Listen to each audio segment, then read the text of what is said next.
लेकिन नारद बाबा की समाधि तोड़वाना तो सज्जनों बहुत बड़ी बात। कामदेव नारद बाबा को उनके आसन से हिला भी नहीं पाया।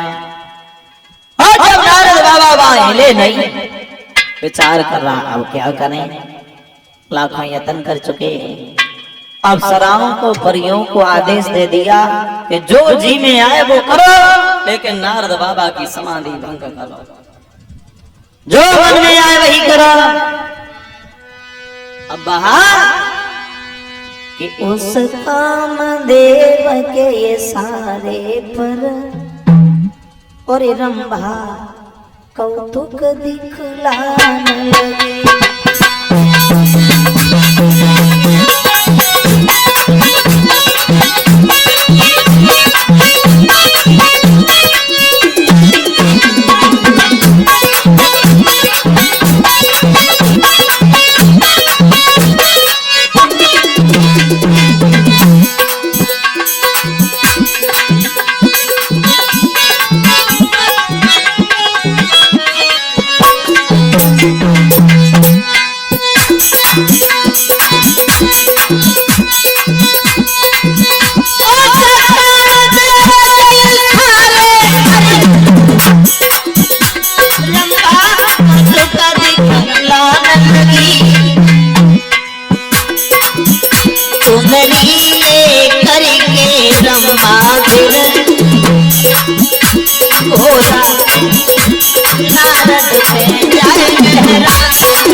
धागा लगा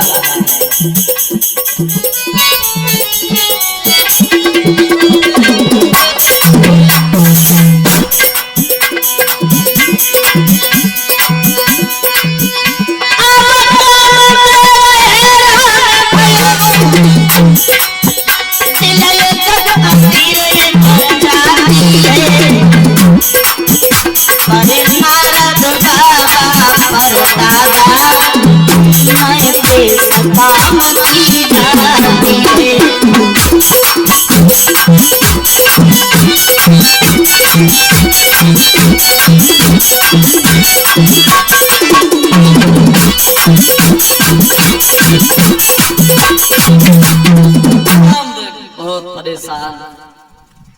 जब सब बल अंजवा चुका है और जब कोई पेश नहीं गई कामदेव की, तो अंत में हार मान करके नारद बाबा के पैरों पर गिर पड़ा।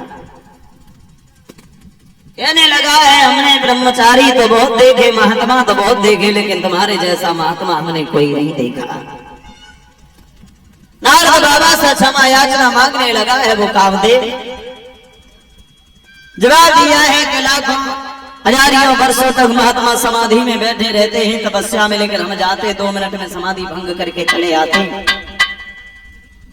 और आपने तो आज हमें ही उल्टा जीत लिया, हम तुमसे हारे गए। कामदेव वहां से चला गया, लेकिन नारद बाबा को घमंड हो गया कि हमने कामदेव पर विजय प्राप्त की है। चला है वहां से, कामदेव चला गया, नारद बाबा चल दिए और घूमते हुए टहलते हुए कैलाश पर्वत पर आए। जब कैलाश पर्वत पर आए, शंकर जी बोले आओ लला नारद बैठो। बड़े दिनों में नजर आए, कहाँ थे अब तक? बोले हमने तपस्या की है और अब हमसे भी सम्मान से बोलना सीख लो। क्यों? और बोले हमने कामदेव को जीता है। कामदेव को जीतना कोई तितली के पंख तोड़ना थोड़ी नहीं होता है। कामदेव को जीता हमने, उनसे सम्मान से बात करना सीख लीजिए। अब हम ऐसे वैसे साधु थोड़ी नहीं रहे, हम भी बहुत बड़े तपस्वी महात्मा बन गए, छोटे मोटे साधु नहीं है। शंकर जी समझ गए कि नारद बाबा को घमंड है। शंकर जी ने कहा नारद ऐसी घमंड भरी बातें हमसे कहीं वो तो कहीं, लेकिन कहीं धोखे से धोखे भी जा करके भगवान नारायण के सामने जा करके ऐसी बातें नहीं करना। तो नारद बोले कर लो बात, कहेंगे तुम सभी काम सभी कहेंगे तुम सभी काम सभी कहेंगे, एक बार नहीं 1000 बार कहेंगे, बार बार कहेंगे। हमने किसी के घर में चोरी थोड़ी नहीं की, किसी के घर में हमने डाका थोड़ी नहीं डाला है, कामदेव को जीता है, तपस्या की है हमने। चल दिए नारद बाबा अब पहुंचे भगवान नारायण के पास में। ऐसी घमंड भरी बातें भगवान नारायण के सामने जाकर के नारद ने की। जवाब दिया जाने कितने महात्मा समाधियों में लीन रहते हैं। कामदेव जाता है 2 मिनट में समाधि भंग करा देता है, लेकिन हमसे हार मान करके हाथ जोड़ करके गया है। आज के बाद में हम बड़े तपस्वी महात्मा हो गए, मेरे समान कोई महात्मा नहीं है। इतने घमंड में भूल गए, नारद बाबा के मर्यादा की दीवारें कूद गए भगवान नारायण के सामने जाकर के। तो शंकर जी ने मना किया, और नारद ने न कोई ध्यान दिया। लिया कामदेव को जीत मैंने इतना भारी अभिमान दिया।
बहुत कहा, लेकिन घमंड में इतने भूल गए, नारद बाबा को नहीं समझ में आया।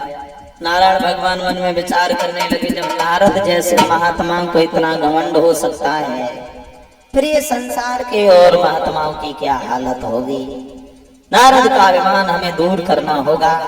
भगवान ने अपनी माया से नगर बसाया है, जिसके राजा बने हैं शीलध्वज। उनके घर में भगवान की माया विश्व मोहिनी के नाम से अवतरित होती है।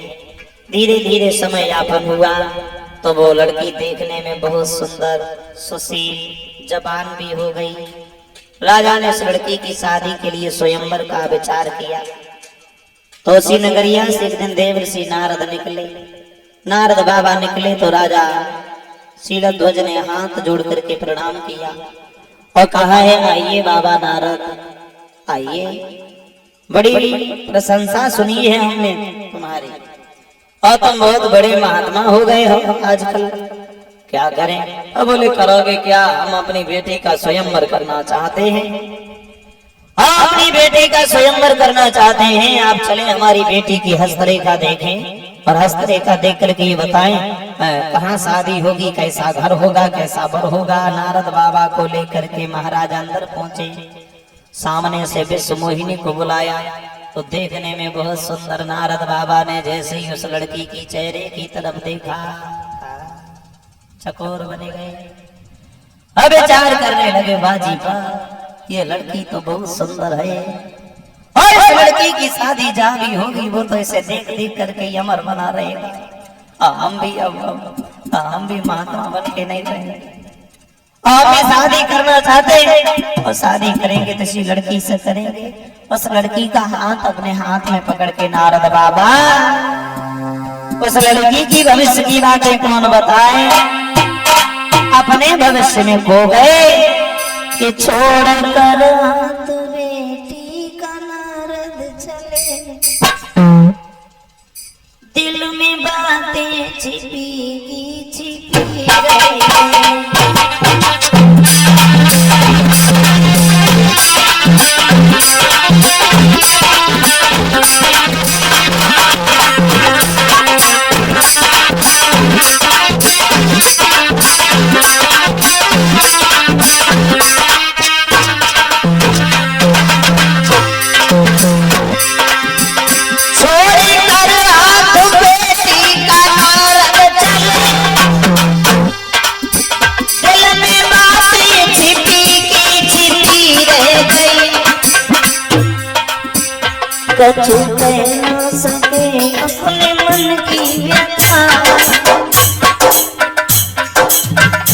कछु कह ना सके अपने मन की व्यथा,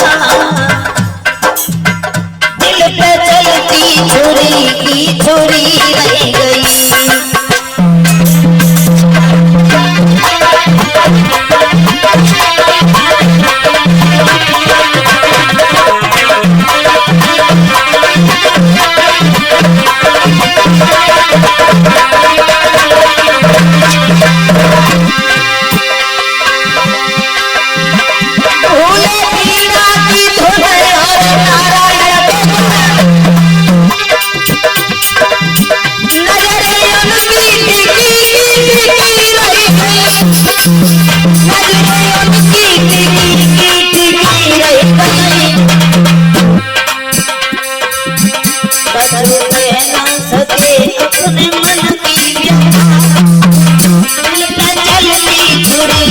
छोरी